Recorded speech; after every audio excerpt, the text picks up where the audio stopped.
guys, I don't know if you can hear me because of the train engine, but we are at the North Carolina Train Museum in Spencer, North Carolina. And you can either ride the train or walk over to the museum. So these folks, I'm gonna back up, have decided to take the train. So you can just see the conductor who went in and they're getting ready to take off. We are not gonna ride the train, we're gonna walk over. I think it was $16 to ride the train in the museum, and for me being a senior, it was only $5 to just walk over to the museum. I hope they'll go for you any minute. I do see folks sitting back there in the train cars.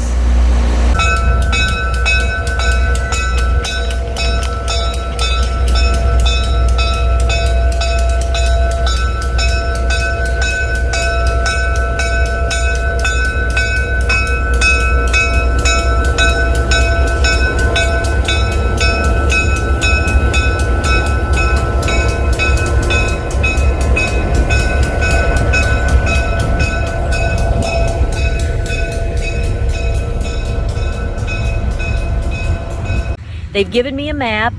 We're starting at building A and going around to building F. And so we're getting ready to head out. And this is what I see in front of me. I think the first building we're going to go to is the one that in front of me that says, "Be careful." Beautiful property.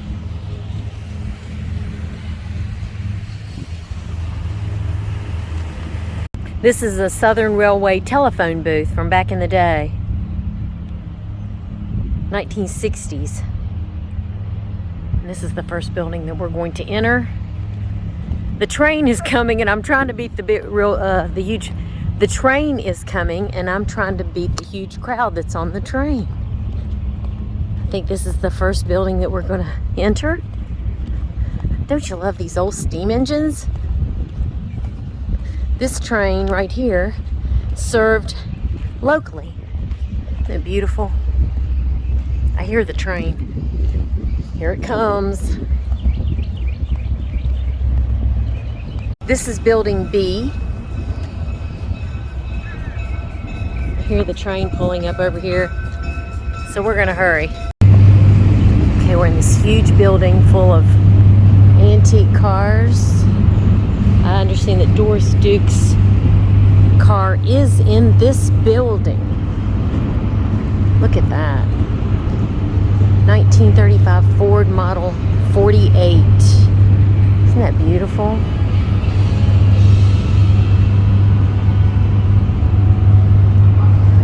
We're going to try to move on a little bit because I have a huge crowd behind me. Ah, an airplane. Let's go look at that. Piedmont Airlines. Now see, Piedmont Airlines used to be a North Carolina airline. They've gone out of business. But there's one of their small jets. Can you see it? Man, it's little. I remember the first plane that I flew out of Charlotte had a propeller and orange shag carpet.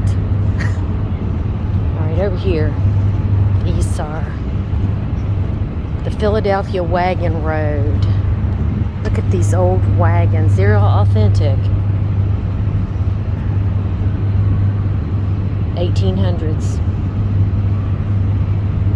As southern colonies began to populate, immigrants started to look to the west of the Appalachian Mountains and road, and it saw less use. With the rise of the railroads in the 1800s the use fell because of the railroads. Look at the old wagons. Look at that.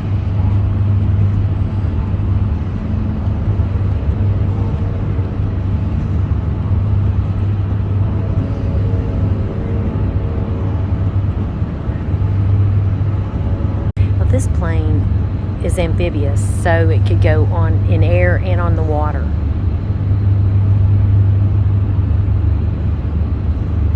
There's Doris's train car, and I sure hope they're going to let you go in it. They used to, but let's check it out. Now this is Doris Duke's personal train car, and unfortunately they're not going to let you go in it anymore. The last time I was here 25 years ago, they did allow it. Says it's been 100 years since James B. Duke established the Duke Foundation. In that time, the organization has awarded billions in grants helping people in communities across North and South Carolina, and they remain committed to this work. Mr. Duke's vision of improving life in the Carolinas. And this is Doris and her daddy.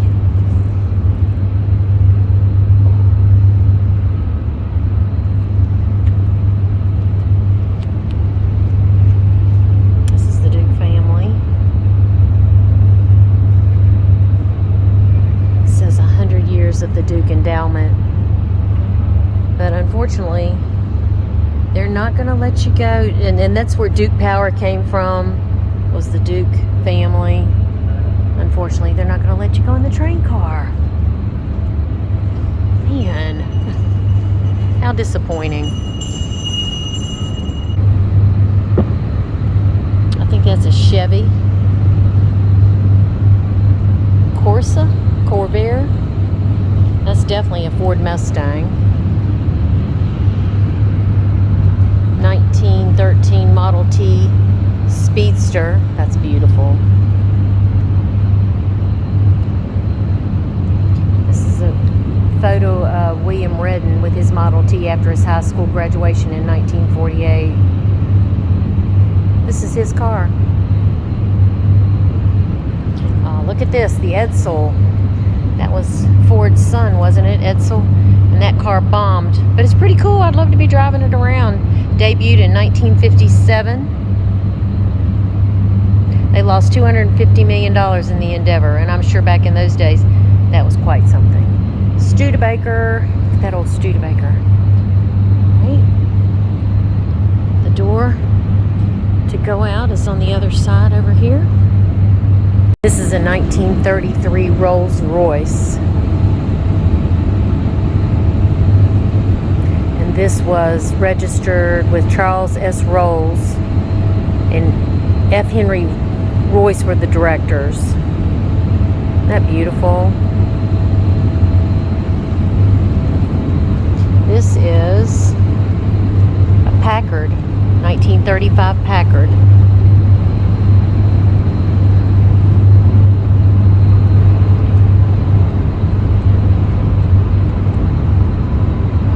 That's a Chevy.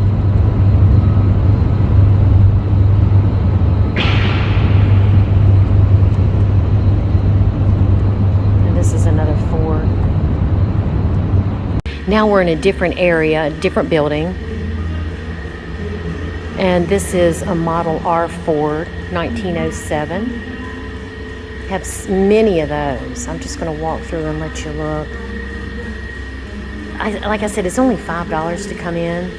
So I would tell you guys, if you're anywhere in the area, it's worth it. This is a Garrett Morgan traffic signal.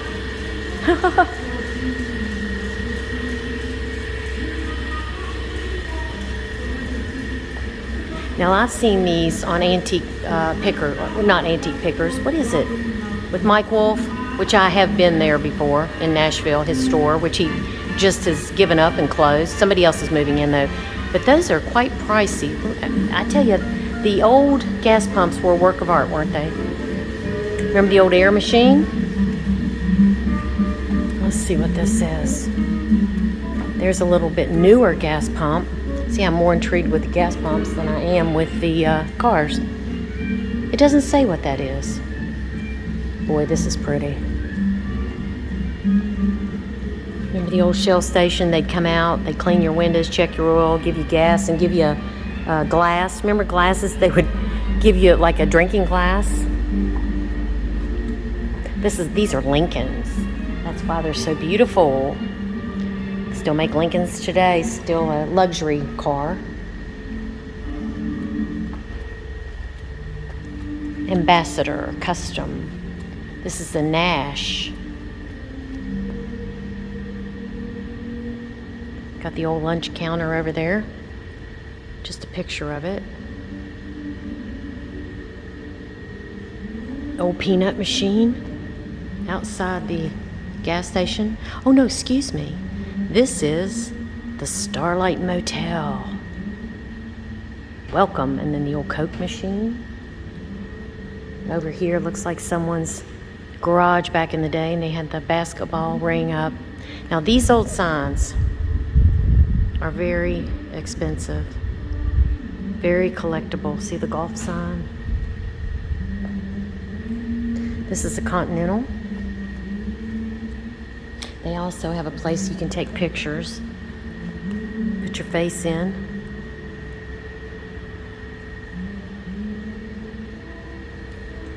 I love that.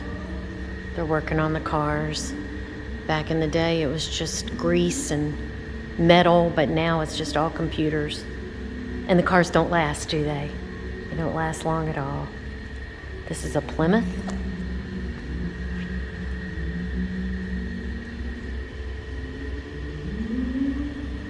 Now, there used to be something here that's gone. Look at the Blue Ridge Parkway. Now, this is Charlotte. This is the lighthouse at Nags Head, out on the Outer Banks, North Carolina. And this is the Blue Ridge Parkway right here. Is that Klingman's Dime? No, that's not it. I can't think of the name of what that is on the parkway. It's just some old oil cans, license plates.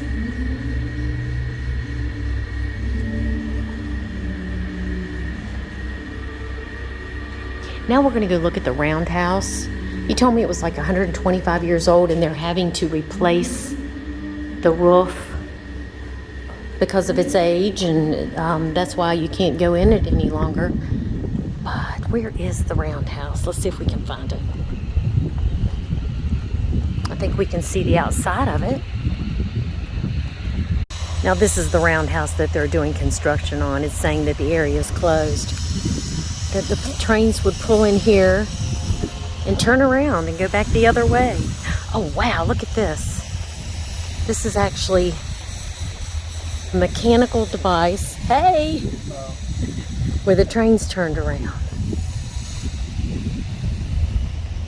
It says 37 stall Roundhouse, 100-foot turntable built by the Southern Railway are among the few survivors of this type of locomotive repair facility that was once common in North America.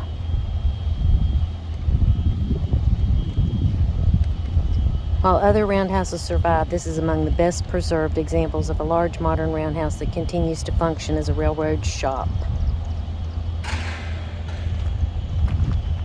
You see it right there? That thing turns. And it'll just turn the train around. We'll walk over here to the other side where they'll allow us to walk. Oh, I asked him about Doris Duke's car. He said that on special occasions you are allowed to go in it, but there has to be somebody with you. And I guess in the last 25 years, as we know, things have changed. They just let people go in with no supervision. And today you can't do that because people take things, don't they? So, oh, look at this. This is what it looks like. It's a medical department hospital train. But this is the roundhouse. Again, they're replacing the roof, which thank goodness they're doing that because we want it to survive. Look at that purple train. We'll walk over and see that and then we'll head back. It tells us to stay on the path and watch for the trains. This is the other side of the turnaround.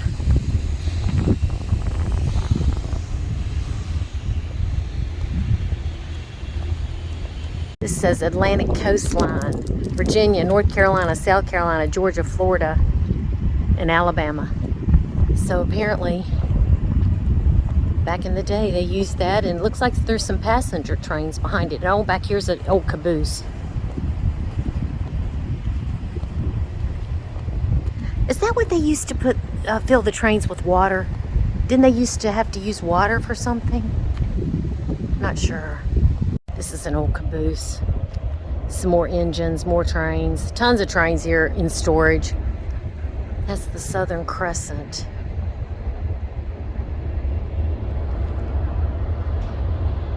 We're going to head into the gift shop and see if there's anything interesting in there. Just for a moment. Master Mechanic's Office Gift Station, 1911. And you hear the creaky floors. And there is usually a train running up there. I don't see it. So just everything related to trains. There's a classic train set. $29. Look at this. You can put that together. You can make one of those. Let's see how much they are. What's it say, y'all? It's right there. That is so cool.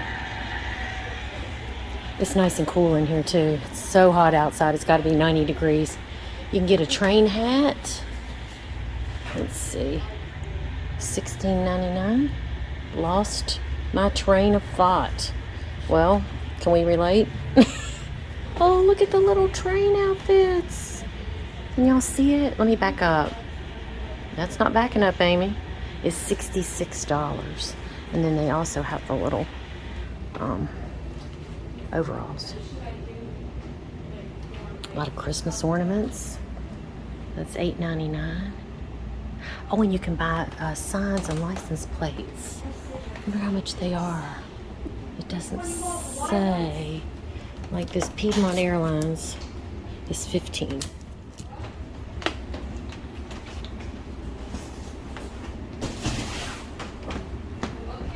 Yeah.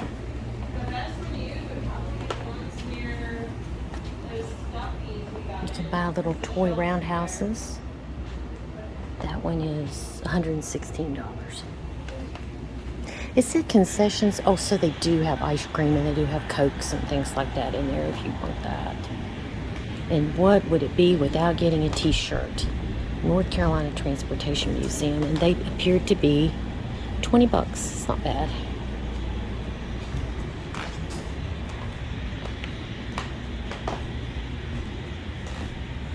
This is the guy that started Piedmont. It says his vision poster is $30.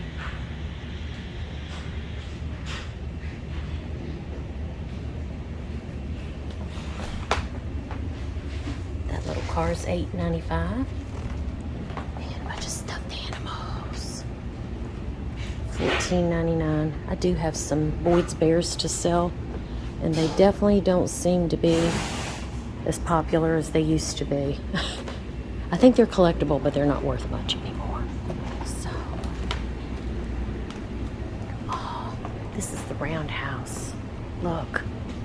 Oh, sorry for the glare. Let me go to the other side and see if you can see it. This is what it looks like when it's in working condition.